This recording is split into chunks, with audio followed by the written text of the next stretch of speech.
একটা মেয়ে সন্তান, ছেলে সন্তান লাভের কোনো আমল আছে কিনা? রাতে কাপড় খোলা ছাদে নাড়া থাকলে সে কাপড়ে নামাজ হয় না। পালক মেয়ের সাথে নিজের পেটের ছেলের বিয়ে দেওয়া যাবে কিনা? দোকানের রুজির বরকতের জন্য কি সূরা বা কোনো দোয়া লিখে ওয়ালমেটে টাঙিয়ে রাখা যাবে? নিয়ত না করে রোজা রাখলে রোজা হবে কিনা? যে জামা কাপড় পরে সহবাস করা হয় সেই জামা কাপড় কি নাপাক হয়ে যাবে? সেটা পরে নামাজ পড়া যাবে কিনা? কি আমল করলে দিনদার বিবি আল্লাহ তাআলা মিলিয়ে দিবেন? দয়া করে আমলটির কথা জানাবেন। চাচাতো বোনকে এমনি কারাম নিয়ত না করে রোজা রাখলে রোজা হবে কিনা? না, নিয়ত ছাড়া কোনো আমল আল্লাহর কাছে গ্রহণযোগ্য হবে না। ইন্নামাল আমালু বিন্নিয়াত। বিধায় আপনি সারাদিন না খেয়ে থাকলেন এবং না খেয়ে থাকাটা হয়তো আপনার গ্যাসের কারণে, অসুস্থতার কারণে কিংবা কোনো ডায়েট করার জন্য কিংবা খাদ্যের অভাবের কারণে আপনি না খেয়ে থাকছেন। তো এই না খেয়ে থাকাটাকে আপনি ইবাদত হিসাবে গণ্য করতে পারবেন না এবং এটা হিসাবে গণ্য হবে না যদি আপনার মধ্যে রোজার নিয়ত না থাকে। হ্যাঁ, আপনি যেটাকে যথাসময়ে রোজার নিয়ত করেছেন, দুপুরে 10টা পর্যন্ত 9টা পর্যন্ত আপনি খান নাই, এরপরে আপনি নিয়ত করেছেন ঠিক আছে আজকে তাহলে আমি রোজা রাখলাম। এই যে নিয়ত করলাম, রোজা রাখলাম যে আমি না খেয়ে থাকছি আল্লাহকে খুশি করার জন্য, এটা একটা ইবাদত, সেই হিসাবে না খেয়ে থাকছি, তাহলে সেক্ষেত্রে আপনার সওয়াব হবে। আয়েশ ফরহাদ আপনি লিখেছেন দোকানের রুজির বরকতের জন্য কি সূরা বা কোনো দোয়া লিখে ওয়ালমেটে টাঙিয়ে রাখা যাবে? দোকানের রুটি এবং বরকত লাভের জন্য আপনি আল্লাহ তাআলার কাছে বরকত লাভের যে আমলগুলো আছে তাকওয়া যদি অবলম্বন করে বান্দা, আল্লাহ বলেছেন লা ফাতাহা আলাইহিম বারাকাতুম মিনাস সামা, আসমান থেকে বরকতের সমস্ত দুয়ারগুলো খুলে দিবেন। অতএব বরকত লাভের জন্য যে আমলগুলো কোরআন হাদিসে বলা আছে সেগুলো আপনি করবেন। বিসমিল্লাহ বলে শুরু করবেন, তাকওয়ার উপরে প্রতিষ্ঠিত থাকবেন ইত্যাদি ইত্যাদি, এই কাজগুলো করবেন। এছাড়া সূরা টাঙিয়ে দিলে বরকত হবে এমনটি মনে করার কোনো কারণ নেই, বরং এভাবে সূরা টানিয়ে দেওয়ার বিশেষ কোনো লক্ষ্য বা উদ্দেশ্য থাকে না। যেটা কেন টাঙিয়েছে দেখে তো কেউ পড়তে পারে না অনেক সময়, জাস্ট সৌন্দর্যের জন্য। অনেক উলামায়ে কেরাম ওয়ালমেট হিসেবে এভাবে সৌন্দর্যের জন্য টাঙিয়ে রাখাটাকে নিষেধ করেছেন যে এটা কোরআনের অমান এবং অসম্মান। কোরআন আসলে আপনার বাসার সৌন্দর্যের জন্য ব্যবহৃত হবে, এটি কোরআনের সাথে যায় না, এটা অনেক উলামায়ে কেরাম বলেছেন, যদিও এর বিপরীত মত আছে। বিধায় বরকত লাভ হবে এর কারণে সে উদ্দেশ্যে এটি করবেন না, বরং আল্লাহর কালাম এটা দেখে আমার মনে হবে আমি তেলাওয়াত করব, ওই আয়াতটা পড়বো, ওখানে শিক্ষাটা নেব, সেই উদ্দেশ্যে আপনি টাঙিয়ে রাখলেন, সেটা হতে পারে। এরপরে মোহাম্মদ রাসেল, হ্যাঁ, এর থেকে আপনি লিখেছেন পালক মেয়ের সাথে নিজের পেটের ছেলের বিয়ে দেওয়া যাবে কিনা? হ্যাঁ, দেওয়া যাবে। যেহেতু পালক মেয়ে সে আপনার আসল মেয়ে না,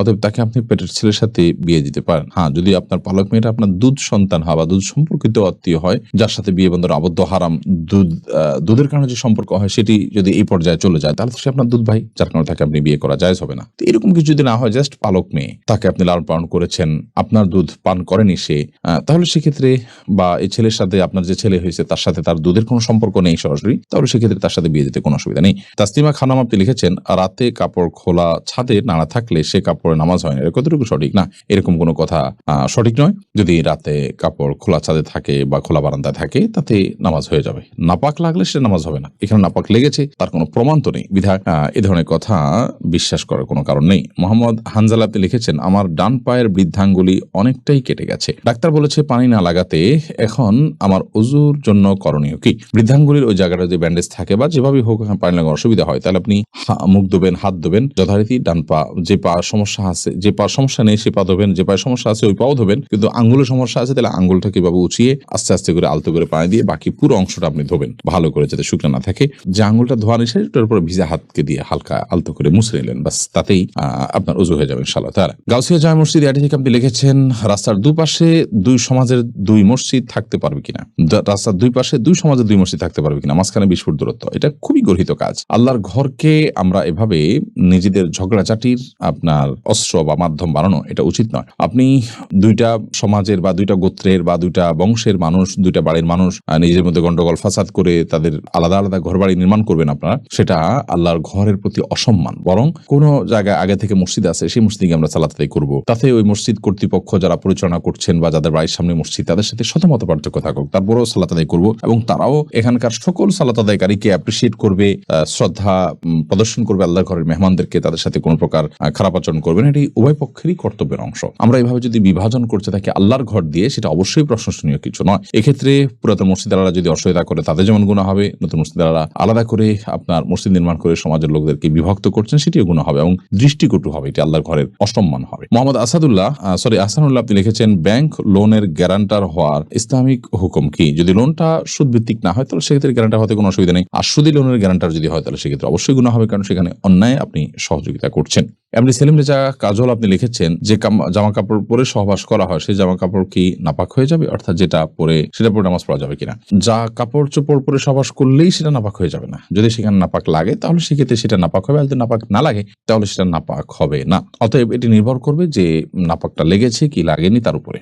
এমনি সবুজ আপনি লিখেছেন কি আমল করলে দিনদার বিবি আল্লাহ তাআলা মিলিয়ে দিবেন, দয়া করে আমলটির কথা জানাবেন। নেককার স্ত্রী পাওয়ার জন্য নিজে নেককার হওয়ার চেষ্টা করবেন, নেককার মানুষদের সাথে উঠা বসা করবেন, সেরকম চেইন মেনটেন করবেন যারা নেককার, তাহলে তাদের মাধ্যমে আপনি নেককার স্ত্রীর সন্ধান পাবেন। সেই সাথে সূরা ফুরকানের ৭৪ নম্বর আয়াতে যে দোয়া আছে সেটি পাঠ করবেন, নিজের জীবন সঙ্গী যেন নেককার হয়। রব্বানা হাব লানা মিন আজওয়াজিনা ওয়া যুররিয়াতিনা কুররাতা আয়ুন।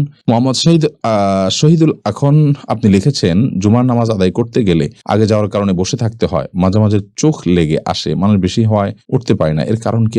এর কারণে ওযু ভেঙে যাবে? হালকা ঝিমুনি যদি আসে, বসে বসে ঝিমান, কোনো কিছু এর সাথে হেলান দিয়ে না ঘুমান, তাহলে সেক্ষেত্রে ঝিমুনি এসে আপনি এদিক সেদিক পড়ে যাচ্ছেন, তার কারণে ওযু ভাঙবে না। তানভীর আহমেদ তাসিন আপনি লিখেছেন চাচাতো বোনকে বিবাহ করা যাবে কিনা। চাচাতো বোন অবশ্যই আপনি তাকে বিয়ে করতে পারেন, সেটা আপনার তার সাথে যদি দুধ বোনের কোনো সম্পর্ক না থাকে, অর্থাৎ একই মায়ের দুধ যদি পান না করে থাকেন, তাহলে সেক্ষেত্রে চাচাতো বোনকে বিয়ে করা যাবে, কোনো অসুবিধা নেই, কারণ আপনার চাচাতো বোন আপনার মাহারাম নন মাহারাম বিধায় তাকে আপনি বিয়ে করতে পারেন। বর্ষামণি আপনি লিখেছেন আমার 3টা মেয়ে সন্তান, ছেলে সন্তান লাভের কোনো আমল আছে কিনা। আপনি রব্বি হাবলি মিনাস সলিহিন এই দোয়া পড়তে পারেন, রব্বি লা তাযারনি ফারদা ওয়া আনতা খায়রুল ওয়ারিসিন এই দোয়া পড়তে পারেন। এই সমস্ত দোয়ার মাধ্যমে আল্লাহ তাআলা আপনাকে নিঃসন্তান লাভ করার সুযোগ দিবেন ইনশাআল্লাহ বিইذنিল্লাহ। মোহাম্মদ আব্দুর রাজ্জাক আপনি লিখেছেন যদি কাপড়ে নাপাক, বীর্য, প্রস্রাব ইত্যাদি লাগে এবং তা শুকিয়ে যায়, তাহলে সে কাপড় পরিধান করে নামাজ পড়া যাবে কিনা। বীর্য যদি লাগে, সেই বীর্যকে যদি শুকিয়ে যায় এবং শক্ত হয়ে যায়, সেটাকে খুঁচিয়ে যদি উঠে ফেলানো যায়, তাহলে তাদের সালাত আদায় করা যাবে, যদিও কিছু আলামত তাও থেকে যেতে পারে। তারপর সেখানে সালাত আদায় করা যেতে পারে। বীর্য পবিত্র করার জন্য পানিতে পবিত্র করাই যাবে, আর এর বাইরে এরকম খুঁচিয়ে তুলে ফেলা এটাও বীর্য পবিত্র করার একটা পদ্ধতি। আর প্রস্রাব এবং এই জাতীয় নাপাক যেগুলো লাগে, যেগুলো খুঁচিয়ে ওঠার মতো নয়, সেগুলো লাগার পর ওই কাপড়কে ধুইতে হবে, ধোয়ার পর সেটি পাক হবে, যে জায়গা লেগেছে সেই জায়গাটুকু ধুলেই ইনশাআল্লাহ বিদিনিল্লাহ পাক হয়ে যাবে, অর্থাৎ নাপাকটা দূর করতে হবে। ইউটিউব চ্যানেল সাবস্ক্রাইব করতে